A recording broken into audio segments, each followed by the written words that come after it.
የኖህ ታሪክ የታላቁ ኖህ ታሪክ የቅዱሳን መጻሕፍት ጥናት አንደኛ ክፍል የሚለውን ያየን መተናል ልጆች። አሁን ደግሞ ምዕራፍ 1 ቁጥር 4 የምንመለከተው የታላቁ የኖህ ታሪክ የሚለውን እንመለከታለን። በስመ አብ ወወልድ ወመንፈስ ቅዱስ አሐዱ አምላክ አሜን። ልጆች እንደምንሰነበታችሁ በቸርነቱና በምሕረቱ እስከ ሰዓት ጠብቀን የአባቶቻችን አምላክ የሰራዊት ጌታ እግዚአብሔር ስሙ የተመሰገነ ይሁን። በምልጃው አልተለየችን አምላክ ወላዲተ አምላክ ለእርሷ ምስጋናችን ይድረስልን። ልጆች አሁን የምንመለከተው የኖህ ታሪክ የሚለውን እንመለከታለን። ምዕራፍ 1 ቁጥር 3 ላይ የቃየንና የአቤልን ታሪክ ተመልክተናል። አሁን ደግሞ የታላቁ የኖህ ታሪክ ምን ይመስላል የሚለውን እንመለከታለን። ይህንን ታሪክ መመልከት ዓላማው ምንድነው ብለን ስንመለከት ልጆች ይህንን ከተመለከታችሁ በኋላ እግዚአብሔር በኖህ ዘመን በኖሩ ሰዎች ለምን እንዳዘነ ተዘረዝራላችሁ ማለት ነው። እግዚአብሔር በኖህ ዘመን በነበሩ ሰዎች ላይ ለምን አዘነባቸው የሚለውን ተዘረዝራላችሁ። ኖህ መርከብን የሰራበት ምክንያት ምንድነው? ይሄንን ተዘረዝራላችሁ ማለት ነው። ኖህ ለምን መርከብ ሰራ? በመጨረሻም ኖህና ቤተሰቡ ከዘነበው ከጥፋት ውሃ እንዴት እንደዳኑ ተዘረዝራላችሁ ታስረዳላችሁ ማለት ነው። እናንተ ካወቃችሁ በኋላ ለሚጠይቋችሁ ደግሞ ታስረዳላችሁ ልጆች። በጣም ጥሩ። የኖህ አባት ላሜህ ይባላል ልጆች። የኖህ አባት ማን ይባላል? ላሜህ ይባላል። በእርሱ ዘመን ይኖሩ የነበሩ ሰዎች ክፉዎች፣ አመጽን ያበዙ፣ ስነ ስርዓት የማያከብሩ ቢሆንም እርሱ ግን አካሄዱን ከእግዚአብሔር ጋር ያደረገ መልካም ሰው ነበር። በዘመኑ የነበሩ ሰዎች ክፉዎች ቢሆንም ኖህ ግን አካሄዱን ከእግዚአብሔር ጋር ያደረገ መልካም ሰው ነበር ልጆች። እግዚአብሔር በኖህ ዘመን ይኖሩ በነበሩ ሰዎች አዘነ። ለምን? ክፉዎች ስለሆኑ፣ አመጽ የሚያደርጉ ስለሆኑ እግዚአብሔር አዘነባቸው። የንስሐንም ጊዜ ሰጣቸው። ደግሞ እግዚአብሔር ተመለሱ እንዳትጠፉ ብሎ እግዚአብሔር ምን ሰጣቸው? የንስሐ ጊዜ ሰጣቸው ልጆች። ነገር ግን ሊመለሱ ፈቃደኞች ስላልሆኑ ቀጣቸው። የንስሐ ጊዜ ቢሰጣቸው መመለስ ባለመወዳቸው ምክንያት አንመለስም በማለታቸው ምክንያት ክፋትን በማዘውተራቸው በማብዛታቸው ምክንያት እግዚአብሔር ያደረጋቸው ቀጣቸው ማለት ነው።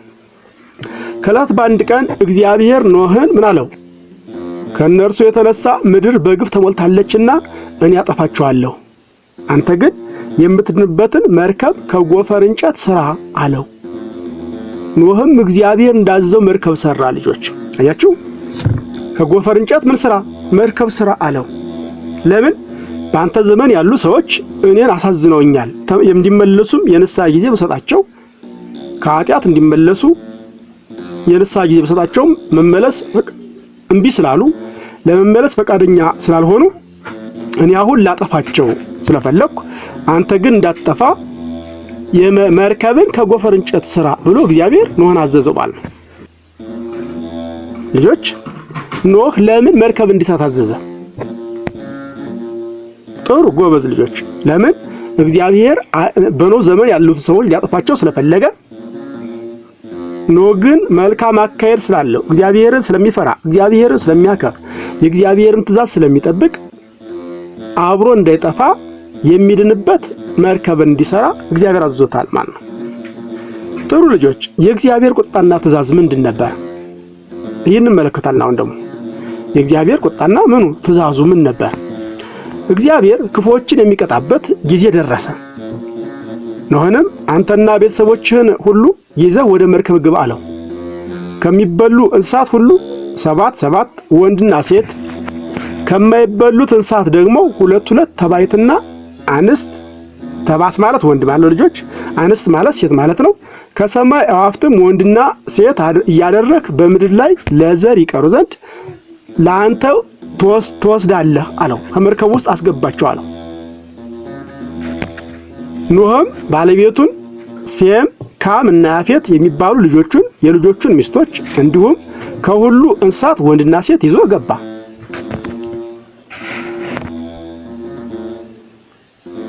እግዚአብሔርም መርከቡን ከኋላ ዘጋበት ልጆች። እንዳይከፈትና ጥፋት እንዳይደርስባቸው እንዳይፈሩ እግዚአብሔር መርከቡን ከመዘጋለት ከኋላ ዘጋበት ማለት ነው። የሰማይ መስኮቶች ተከፈቱ። የጥፋት ውሃ በምድር ላይ ያለማቋረጥ 40 ቀንና ሌሊት ዘነበ ልጆች። ስንት ቀን? 40 ቀንና 40 ሌሊት ከሰማይ ዝናብ ዘነበ።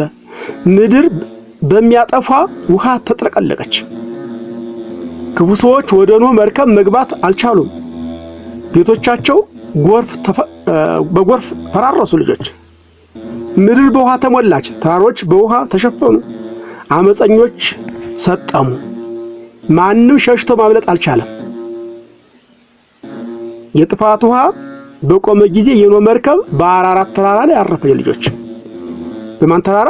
አራራት በሚባለው ተራራ ላይ የኖህ መርከብ ከጥፋት ውሃ በኋላ በዛ ተራራ አረፈች ማለት ነው። ኖህም ለእግዚአብሔር መስዋዕት አቀረበ።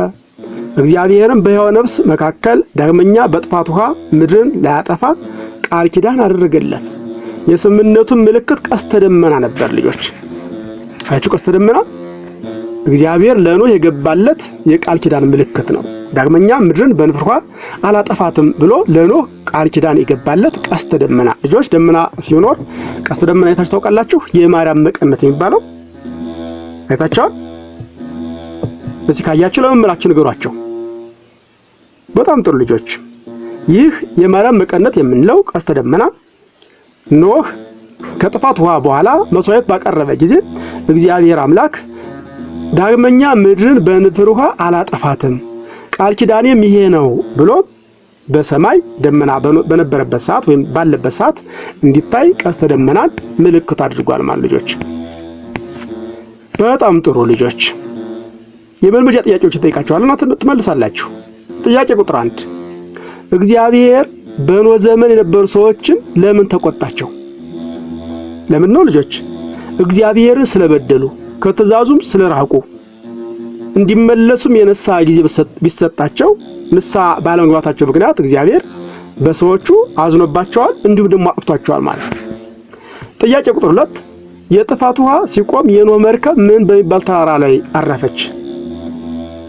ማነው ልጆች? ስሙ አራራት አላችሁ። በአራራት ተራራ ላይ አርፋለች ማለት ነው። ጥያቄ ቁጥር 3 እግዚአብሔር ከኖህ ጋር ላደረገው ቃል ኪዳን ምልክቱ ምንድን ነበር? ምን ነው ልጆች? ቀስተ ደመና አላችሁ። እኛ የማርያም መቀነት ብለን የምንጠራው ቀስተ ደመና እግዚአብሔር ከኖህ ጋር ዳግመኛ ምድርን በንፍር ውሃ አላጠፋም ብሎ ቃል ኪዳን የገባለት ምልክት፣ የኪዳን ምልክት፣ የመዳን ምልክት እንደሆነ ከመለሳችሁ ትክክል ናችሁ ልጆች። ጥያቄ ቁጥር 4 እግዚአብሔር ኖህንና ቤተሰቡን ለምን አዳነ? ኖህ አካሄዱ ከእግዚአብሔር ጋር ስለሆነ፣ መልካም ሰው ስለሆነ፣ ከኃጢአት የራቀ ስለሆነ፣ እግዚአብሔርን የሚያስብ ስለሆነ፣ ከሰዎች ጋር በክፋታቸው፣ በተንኮላቸው፣ በኃጢአታቸው ስላልተባበረ ካላችሁ ትክክል ናችሁ ጎበዝ ልጆች። ጥያቄ ቁጥር 5 ከኖህ ሕይወት ምን እንማራለን? ምን ትማራላችሁ? ምን ትማራላችሁ ልጆች? ከኃጢአት መራቅ፣ ክፉ ሰው አለመሆን፣ መልካም ማድረግ፣ እግዚአብሔርን መከተል፣ የእግዚአብሔርን ሕግና ትእዛዝ መጠበቅ እንማራለን ካላችሁ ጎበዝ ናችሁ ልጆች፣ ትክክል መልሳችኋል።